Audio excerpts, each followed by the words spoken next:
ফেরে চট্টগ্রামের খাতুনগঞ্জর ইউনিয়ন ব্যাংকর শাখার তালা দি সম্মিলিত 5 ব্যাংকর গ্রাহকল এবার তারা এসে ফাস্টফুড ইসলামী ব্যাংক তারা দেখতে লাগবেন তারা ডুয়ার ডায় কর্মসূচি পালন করে অর্থাৎ তারা অর্থাৎ যে হিয়ারকাট পদ্ধতি বাতিল দাবিতে মূলত তারা আন্দোলন করে।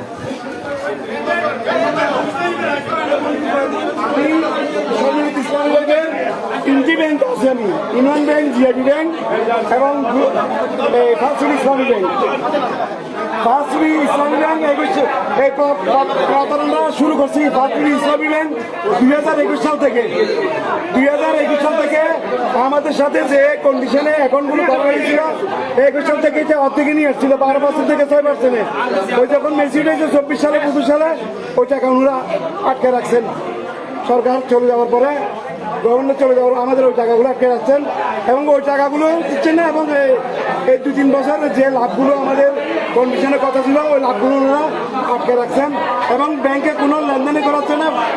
1000 টাকা আমাদেরকে দিচ্ছেন না। আমরা আমাদের এগুলো গার্মেন্টসে চাকরি করা কাম করানো পয়সা, আমাদের বাচ্চা অসুস্থ, ফ্যামিলি অসুস্থ, সামনে আমাদের কোরবান।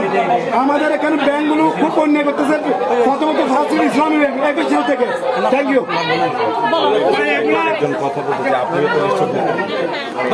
এই যে আদির কর্মসূচি কিলা পালন করতে লাগবে? আমরা এই কর্মসূচি দীর্ঘদিন ধরে পালন করতেছি। সিটিং হবে না, আমি কর্মসূচি আমরা দীর্ঘদিন ধরে পালন করতেছি। এটা কর্মসূচির এক্সটেনশন। আমরা বিভিন্ন ব্যাংকে যাচ্ছি, প্রশাসকের সাথে কথা বলতেছি আমাদের টাকাটা ফেরত দেওয়ার জন্য। আমাদের যে ডিপোজিট আছে, আমাদের যেই মুনাফা আছে, আমাদের যেই এমপ্লয়ি আছে সেগুলো ফেরত দেওয়ার জন্য কোনো ব্যাংকে আমাদের টাকাগুলো দিচ্ছে না। আমরা একটা চেক দিলে চেকগুলো অর্ডার করতেছে না। কোটি কোটি টাকা ডিপোজিটের ব্যাংকে আটকে রয়েছে, কিন্তু আমাদের অ্যাকাউন্টটা ফ্রিজ করে রাখছে, টোটালি ফ্রিজ। অথচ আমরা এই টাকা ট্যাক্স দিছি, এই টাকা জাকাত দিছি, কিন্তু এই টাকা থেকে একটা টাকা আমাদের দিচ্ছে না। আমাদের টাকা আমরা উঠাতে পারতেছি না। এর চেয়ে আর অসহায় অবস্থা কি? এটার কর্মসূচি আমরা পালন করতেছি। এখন আপনারা কি চান? আমরা চাই ব্যাংক লেনদেন স্বাভাবিক। 10টা ব্যাংক যেভাবে লেনদেন হয়, আমরা যেমন টাকা জমা দিব, টাকা উঠাবো, আমরা একসাথে সব টাকা চাই না। আমরা বলি না যে আমার সব টাকা ফেরত দেন। আমরা চাই যে আমরা যখন ব্যাংকে আসবো, আমরা চেক দিব, সেটা যেন অনার করে। আমাদের যে মুনাফাটা নিছে সেই মুনাফাকে আমাদের কাছ থেকে উঠে নিয়ে না যায়।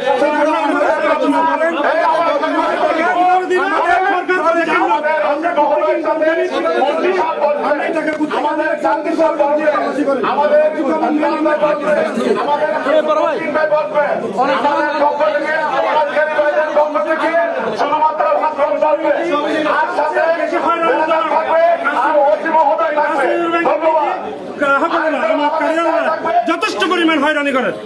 এই হয়রানির শেষ কোথায়? এই যে আমাদেরকে টাকা দিচ্ছে না, এটা ড্রাইভার কে নিবে?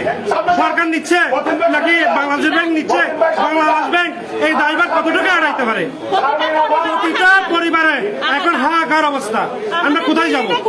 আমাদের এই সব কর্মসূচির মাধ্যমে সরকারকে আমরা অবিলম্বে জানাতে চাই আমাদের টাকা আমাদেরকে ফেরত দেওয়া হোক, হেয়ার কার্ড বাতিল করা হোক এবং আমাদেরকে যত সম্মানে স্বাভাবিক আমাদের টাকাগুলো দিয়ে খুব শীঘ্রই এই ব্যাংকিং কার্যক্রম লেনদেন স্বাভাবিক করা হোক।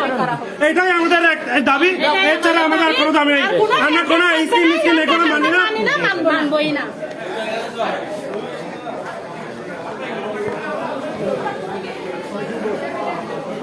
দর্শক, 5 ব্যাংকর সম্মিলিত যে গ্রাহক অকল আছে তারা হেয়ার কাট পদ্ধতি বাতিলের দাবিতে মূলত এটা এই হাতুনগঞ্জের যে ব্যাংকিং আছে ইনুত সংগ্রাম করার এবং ইনুত আসছে এবং তারা ইউনিয়ন ব্যাংকত তালা জুলে দিল। এখন আসছে তারা ফাস্টফুড ইসলাম ব্যাংকত এবং তারা হচ্ছে যারা কর্মকর্তা কর্মচারী আসলে তারা বাইরে যাবে হর বারবারই তারা হর যে বাইরে যাবে এবং তার ব্যাংকের কার্যক্রম বন্ধ করে দিবে। অর্থাৎ মূলত তারা ফার্স্ট ব্যাংক যে 500 ব্যাংক আছে ব্যাংকতেই যাব এবং ডু অর ডাই কর্মসূচির মাধ্যমে তারা তার যে আমানত ফিরে দাবি তুলে।